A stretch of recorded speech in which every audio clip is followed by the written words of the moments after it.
Tracey, you work with my brother. Yeah. How is your mental health? Not stable. Okay, but you work with me. Now, how's your mental health? Really unstable. You work with my mom. How's your mental health? That's the no comment. Love Young. Tracey is a strong individual to work with. Really, not my mom, but myself and my brother. That takes a lot. But also, I bless you with so many things at the same time. I must say myself and pat myself on the back. Pat, pat, pat, pat, pat, pat, pat. You're welcome. Congratulations. All right. No. I got no comments. Zero comments. I got Tracey. zero comments. Okay. Should we start with we're not professionals? I think we should start with this. Personal experience. This is just personal experience. We are not, we're not mental health professionals by any means, but just we're sharing our experience, our opinions only. Want to make that clear, okay? The nail industry it's not easy, Trace. No. Correct? Correct. I feel like people initially will look at the nail industry and go, oh my God, this is a great option. It's a great career. We always talk about how great of a career it is. They jump in and they're like, I can't build a clientele. Why am I working so hard but not making money? Like all these things happen and they start losing their marbles, and it's very easy to do so. I can understand. I mean, anytime you're in your own business, dude, anytime you're running your own business, anytime you are, starting your own business, which is a major part of being a nail technician, not everybody, but a lot, it's gonna wear on you. So Trace, can you talk about this for a second? Your own experience. You have done this. You've done it all in the nail industry, but when you started out, mental health, give us your take. So nail industry is very personal all the way around, right? First of all, you're dealing with people all day long, which can be very draining on yourself. You're listening to a lot of problems, a lot of trying to, people want your opinions, and it's a lot.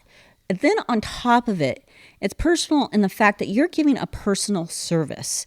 It is on someone. You're not selling an article of clothing that they're not happy with. It's the possibility of you did something physical on the person and they're not going to like it. Right. And you're thinking that the whole service, right? Especially new client. You're just like, oh my God. You don't even realize it. I think I've talked about this before, how drained you are. I didn't notice it until I'd get in the car at the end of the night. And I could just instantly feel it. Yeah. Like it takes a lot out of you, especially if you're not like an extrovert or someone, if you're, if it's hard for you anyway. Now, personally, and I've been open and honest about that, I suffer depression issues and I have anxiety issues. And I went into the industry with these issues. So, if you don't pay attention to yourself and give yourself time, in the mental aspect and do things that are going to help protect you from the anxiety and the mental health problems, then you can crash really easily if you don't. So I feel like there's things that can drive somebody like crazy and really lead to mental health challenges. And then there's some sort of self-inflicted things that we would do that you can change to help ease these mental health issues. So I always feel like stress is the start of it. Stress is a major start of it. Right. And you can have depression issues like that I have, or maybe you don't, but if we're self-inflicting stress on ourselves, it's still draining and depressing. Yes. So everybody gets depressed, but are we causing our own pain? Right.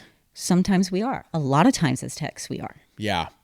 So there could be things like I've been doing this for a year. I'm not building a clientele, and I can speak from experience where, when I came into our business, Tracey, we were suffering, majorly financially. My mom was depressed. My brother was depressed. I was depressed because of the course. financial situation we're in, right? Yeah. But here's what's interesting. Like, walked into the business and, you know, we worked as a team. We worked great together as a team, thank God.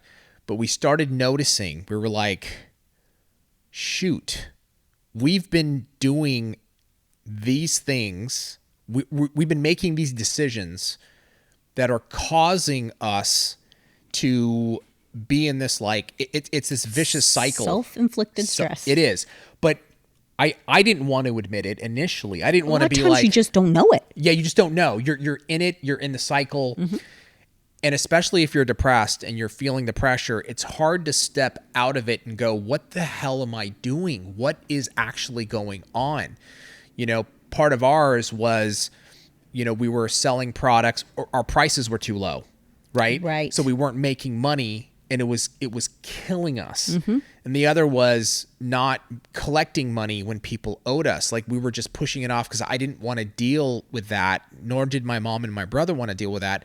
So we had to make some, like, real decisions of, like, I'm sick of this. I'm gonna actually, like, step up and start to do these difficult things, like make these hard decisions, you know, to make change. But I could see that as a nail tech too. So there's two things you just discussed that are same for a nail tech: self-inflicted stress. One, not pricing right. So you have a clientele and you're in this full spin circle, but yet you're struggling still. That can cause self-inflicted stress, which causes anxiety, causes you not to enjoy your job anymore. Totally. Two, you didn't want to collect your money. You had not set your policies. Right. Self-inflicted. Right. As a tech, we can do the same. We haven't set our no-show. We haven't set our late. We haven't made our policies clear. Therefore, it causes us stress every time we have to deal with it, where we could take action to prevent that stress by making policies known. I also think, so let me start. There's so many things, like, on my mind that I want to talk about here, but actually taking the action and doing it. Like, right now, if you're in a position where you're stressed out and you're like, it would be nice to make more money. Like, what if you just increased it by $5 or $10 per service? You know what I mean? And you just go through the motions and you do it. We've seen this over and over again, where people are like, oh my gosh, thank you. This helped so much. It helped considerably. And what I imagine some might be saying or thinking, you know, you guys always talk about money. Money doesn't fix all problems. You're correct. You're absolutely correct. Right. But this can be a self-inflicted problem if you're not charging enough. I'm not saying, oh, I'm charging enough and I'm not happy, so I must need more money. No, you're right. Money does not fix everything. Right. But when it's self-inflicted in the fact that you're not charging enough and then you're in that vicious circle, yes. Yeah. And then policy as well. Like, it's hard, and that's like the money collections thing, you know, that I was dealing with. I've talked about this so many times. Just ignore it. It'll go away. It'll go away. You're like, they'll pay. Like, you know, they're going to take care of it, and you just step away from it. But, like, if you have a policy of no kids, but your clients keep bringing in kids, and it's, like, chaotic and it's stressing you out, or show up on time and they're constantly late, you're not communicating these things. You have to be able to communicate your policies effectively to your clients. Again, the whole name of the game that we're talking about here is, let's put an actual structure and rules and regs in your business to lessen the stress. Yeah, the possibility of putting ourselves in a depressive mode or something like that. Correct. And another thing that I was going to say is, we also have to determine what kind of tech that we are and be okay with it. And what I mean by that, if you're the kind of tech that needs breaks in the day, take the breaks. Yes. Take the breaks. Now, I was not that tech. Taking a break puts me in a depressive state. I don't do well. I like to go. It's just how I function. I function better at it. And then I get my full days off. That's how I enjoyed myself. Right. I should not feel guilty for that. Nor should you feel guilty for not being that way. Right. You got to decide, do you need the break? Do you need to take a moment? Do you need the full lunch? If you need that, do not feel guilty about taking it. Another thing, vacation. Take them. You need them. You need that break. You need that time with your family or away from your family. Whatever there it is. I'm in there. And not feeling guilty about it. You have to take care. I'm the type of person that you put me to a wall, right? Let's talk holiday season for me, Right. as a nail tech. It was just go. I would get sick. I would work through it. I function well in these kind of stressful situations of just, now after is when I always hit a wall. Even here, Black Friday, just go, function. I function that way. I'm doing fine. After everything calms down, I feel it. I have to take some time for myself at that point to prevent to going into a full depressive state. Yeah. So you have to know yourself. Dude, that is so important. Now, I'm like, you and I are very similar, Tracey, right? Like, I wish I had that advice, in my 20s. Yeah. Because I also like to work and I like to do things, and that's how I enjoy myself. Everybody used to tell me, dude, there's something wrong with you. You're a workaholic. Dude, take a break. Like, what is wrong with you? You're not happy. You can't be happy. You can't be happy. And I honestly was like, Jesus, what is wrong with me? And I thought there was something wrong with me for so long. Obviously, I've come to just accept, like, this is what makes me happy. Now, there is the flip side, right? Where somebody is the opposite, where they're like, no, I don't want to do that, dude. I want to work. Pace myself. I want to pace myself. Yeah. And that's when I'm happy. You got to know yourself. One thing I will say about that is you have to know, like, that can be taken. Don't take that to the extreme of, like, I know myself. I like one client a week. Yeah. And I don't want to stay in bed till 3. Come and do a client. You might not have a great business at that point. You will have zero business at that point. Correct. So part of what I would say is, even looking at, okay, how much money do I want to make a year realistically? Mm-hmm. Breaking that down, like, okay, this is how much I need to charge. This is how many people I need to see a week. That's my goal. And then how do I want to stack it? Do I want to go Tracey's method of, like, I want to do it all in 3 days in a row, 16 hours a day? Or do I want to spread it out amongst 5-6 days and have multiple breaks in between? Now it's your choice. And it is your choice. That's what's amazing about this business. And you have to, again, you've set your policies, you've set your pricing right, and you are in control of your own business. You're not letting your clientele make you feel guilty for your choice and how you want to work. Right. In the end, like, you have to find, you might be passionate about nails, but you also have to find that right combination for you, what works for you, that's going to bring, peace and happiness and actually joy. Yeah. Some joy. Like, I have my own style. Tracey has her own style. Jorge has his own style, whatever that is. You have to find yours, but I really do think being honest with yourself about how you work. Again, though, you have to know, like, you can't be like, I'm going to just do a client a day. Like, seriously, you can't do that. You got to survive. If you want this to be a business, you have to work. You have to be responsible. You got to be responsible to your business. You got to show up. You got to work. Now, how you divvy that up is up to you, and do it to your style and your way, but don't take it to the extreme. You know what I'm saying? You can go extreme both ways. You can go extreme both ways. In the end, though, like, I think the combination of those things, setting the right policies, setting the right pricing, and then setting the right schedule so that you have peace of mind. And then here's the last thing I wanted to talk about, Tracey, is what about for the person that does not have a clientele yet, that is, like, losing their mind? We see this all the time. Like, they're really going crazy because it's like, dude, I've been doing this. I'm not building a clientele. What am I doing wrong? They're frustrated. What advice do you have for them?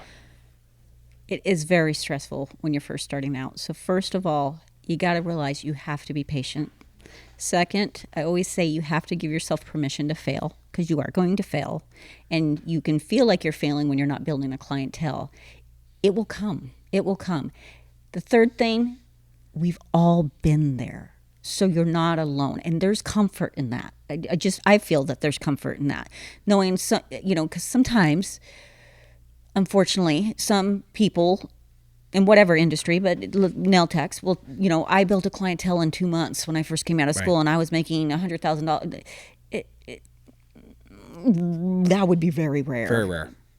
If you're watching Greg, if you're watching your favorite nail tech on YouTube, on TikTok, on Instagram, and you're like, that's who I want to be, they were you. Yeah. Just remember that. Yes. To add to what Tracey is saying too, you have to be able to objectively look at what you're doing. Okay, so let me give you an example. There's a lot of people that will say to me, Habib, I'm posting every day. I'm doing the things that you told me, and then I'll go look on their Instagram account and they're not posting every day. They're not doing the things like we talk about all the ways to build a clientele. Like if you are day in and day out wearing your work, if you are making content on the regular and putting it up, all the while you don't have clientele, you have a lot of time to market and to network. I think that is huge. You have to be very honest with yourself and look at your action of what you're doing, and then make up the difference where, okay, I'm not doing enough. I need to do more, possibly. That's one thing. The other thing too is we have such great communities, like our Twitch community, our Discord community. These are phenomenal communities that being a part of, and like, hey, I'm struggling. Does anybody have any advice for me? And I think people will help and share, especially you go into our Discord and Twitch, being a part of the community, just knowing that there's other people, hey, I was there, not just Tracey and I saying it, but like other nail techs now that are going through something or have been and have advice for you, I think could really, really help. Yeah. And I would say the last thing, again, we're not professionals in any form. Correct. But if you're like me, who, has these problems, I needed outside help for these problems. Completely. And sometimes you have to look to a doctor or therapy, get the help that you need. Yes. A lot of people, and for me, when I realized that I had these issues, I was embarrassed and I felt like I was the only one. And there are so many people out there going through the same thing. So there is so many resources out there for people. I've myself, my own experience, just sharing this, I've been in therapy for over 20 years. Wow. I think it's been like 25 years I've been in therapy. Yeah. Okay. Think about that for a second. I needed outside help. Me. I'm not saying you do, but I needed it. On top of that, I've struggled with addiction. I needed help for that too. And I sought it. Like I couldn't do it myself. And same thing with Tracey in the beginning. I was very, very, very embarrassed about it.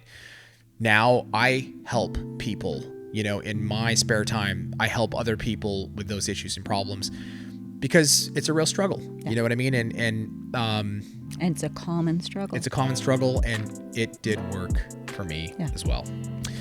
Let us know in the comments below your thoughts on this topic. We would love to hear it. Tracey, thank you so much. Thank you. Thank you guys for joining us. See you next time on the Biz Talk. Subscribe channel now. Subscribe channel now. Sub and subscribing and